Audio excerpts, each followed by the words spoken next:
Hey everybody, hope y'all are doing good today. It's another great day here in paradise.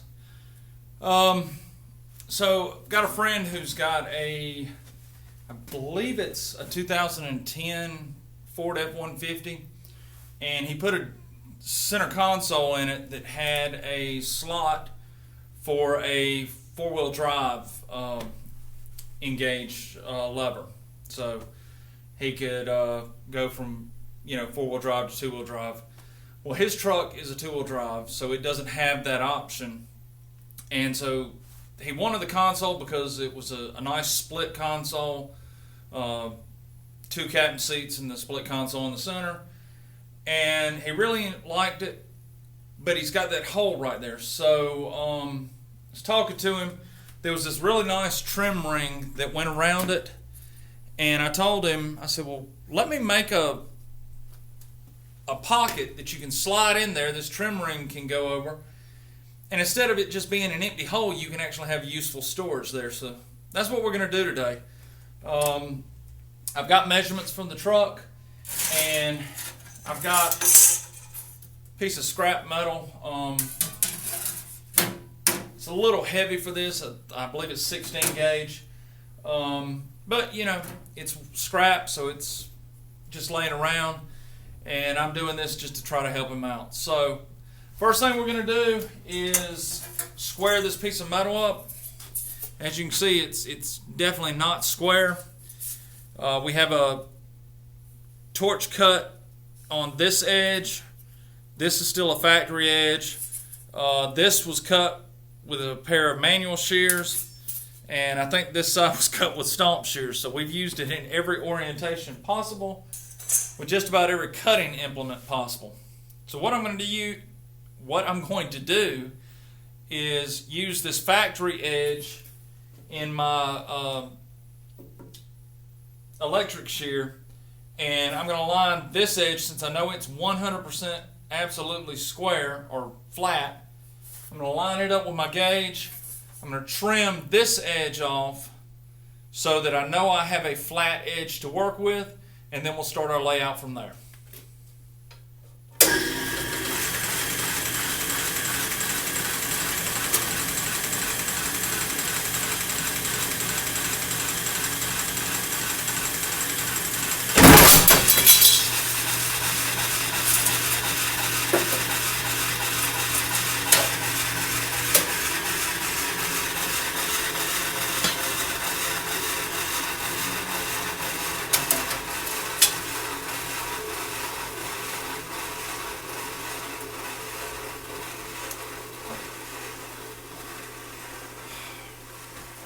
Alright, so after I cut it, I just wanted to double check. Took a square, laid it on the edge that was cut, checked it against the edge that was against the rest that we know is a factory edge, and it's perfectly square. So we're good to go there. Now, the big thing you want to do whenever you do this, make sure you don't lose sight of which edges are your actual factory or square edges. Sometimes if you're using a smaller piece and it's fairly square, you can end up losing where that factory edge is, or that edge you're going off of. So our first cut is going to be 7 and 3/8 inches long. So sorry, I can use the right tool for it.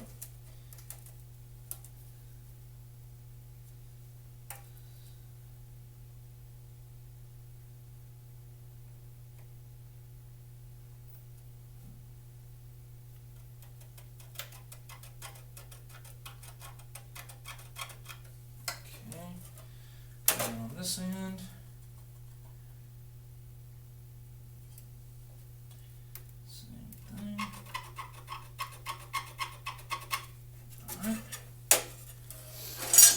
Excuse me just a second, let me get one more thing in here.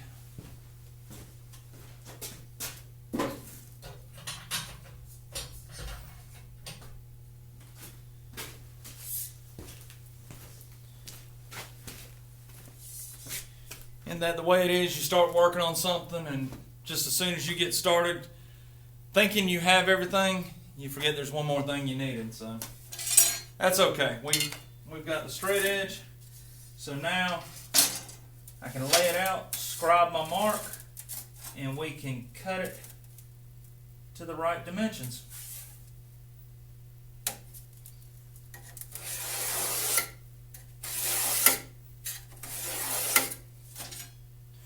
Alrighty.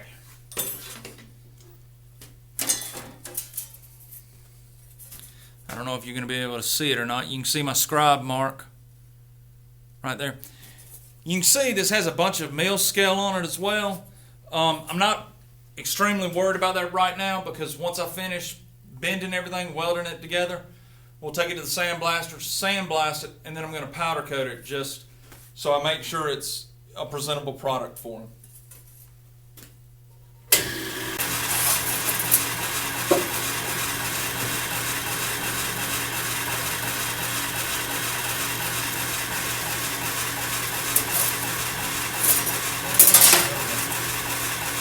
I'll get it right in there in a second.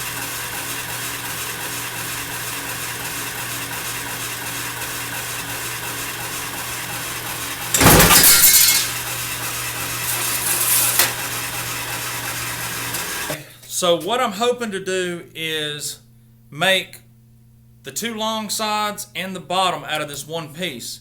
So I want to break this edge up and then break this edge up, and it'll create kind of a U-shaped pocket. So what I'm going to do now is lay out from this edge in for my first break, measure over from there for my second break, and so that should give me the U-shaped pocket, and then I can mark out the other side and trim it right before we go to do the breaks. So.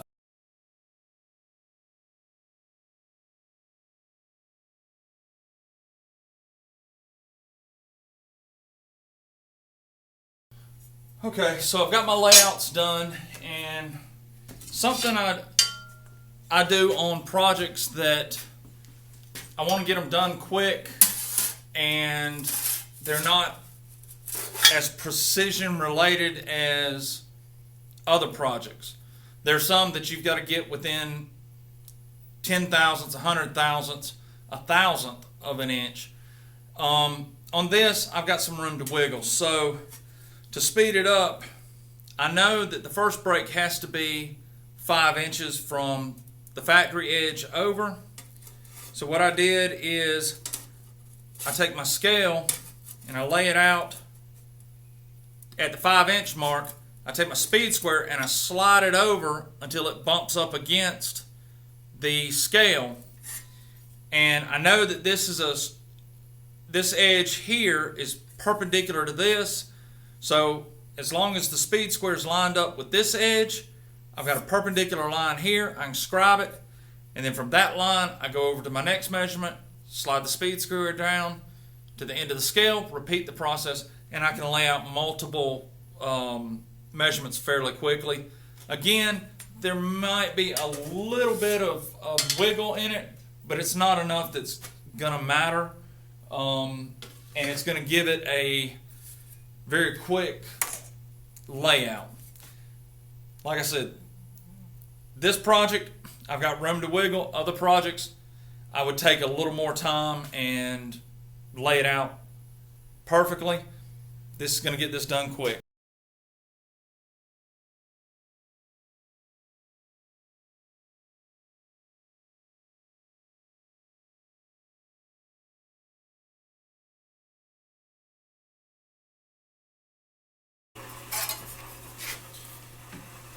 Okay, so we've got our piece bent into the U-shape or horseshoe, and we need to make plates for the end of it.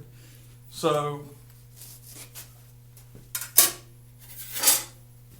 I took scrap metal and we laid out the length and the width just like we did for the box. The only difference is we left a little bit extra when we put this in and weld this up, we want a tab that comes out this way just slightly, so that when the box drops into the console, it'll catch. So here's what we've got. And you can see the tab right there. So this will get welded on the end of the box like that, and you can see how the tab's going to hang over to support the box. And then the trim ring will fit down over the top of it. So one thing we've got to do, even though this is bent 90 degrees, you can still see the slight radius right there. And the end of this is completely square. So we need to radius the end of this piece so that it'll match that just slightly. Okay, so I've got the parts cleaned up. I radiused the edges. So now it's time to try to weld them in place. And this is a thinner metal, so we've got to be really careful about not burning through. But I think we'll be okay. So we're turning the settings down just a little. We're going to have to work this as we weld it, because the box is not perfectly square. It's hard to get it perfectly square while you're in the brakes. So we're going to weld the bottom edge here, and then we'll work up the sides to hold it in place. So here we go.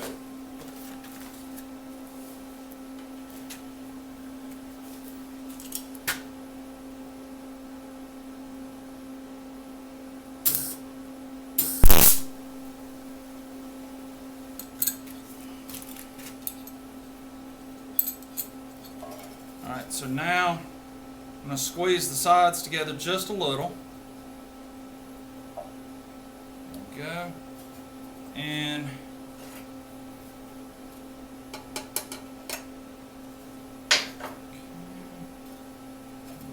squeeze a little more. There we go. Alright.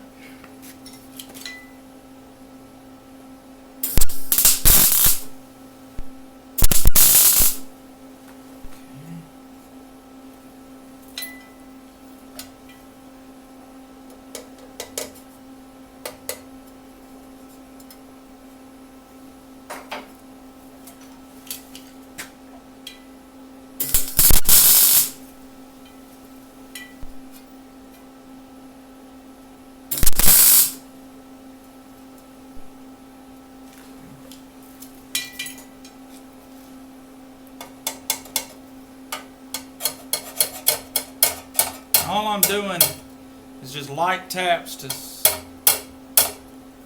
to get the metal flush with the edges.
There it is.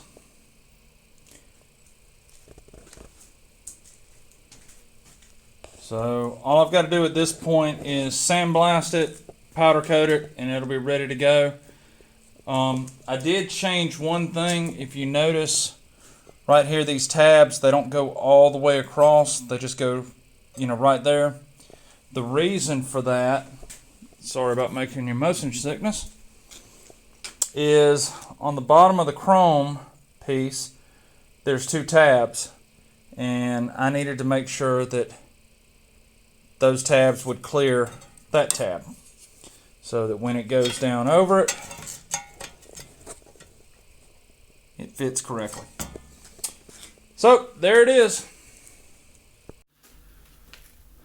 So I hope this was helpful. I know you've probably seen places on YouTube that do boxes and sheet metal, and everything I showed you today was probably something you've already seen, but this is the project I was working on today, and I figured I'd bring you along.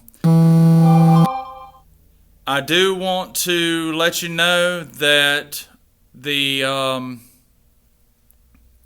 this weekend this Thursday is Thanksgiving, and we have a lot to be thankful for. I've had a couple of deaths in the family lately, and some sickness, some injuries, some setbacks that we weren't planning, but I still live in a great country. I'm free to pray to God and thank Him for what He's done. I'm free to tell my friends and family about Him. I'm free to love who I love and be happy about it. We live in a country that has an immense amount of freedoms. We need to be thankful for that. There are countries where if you pray or if you show a religious symbol, you can be stoned to death. So be thankful for what you've got. Be thankful your loved ones are nearby and you can hug them. If they've already passed, be thankful you got to spend the time you did with them. Hug your family. Enjoy the week. Enjoy some good food. God bless you. I hope you have another great day in paradise.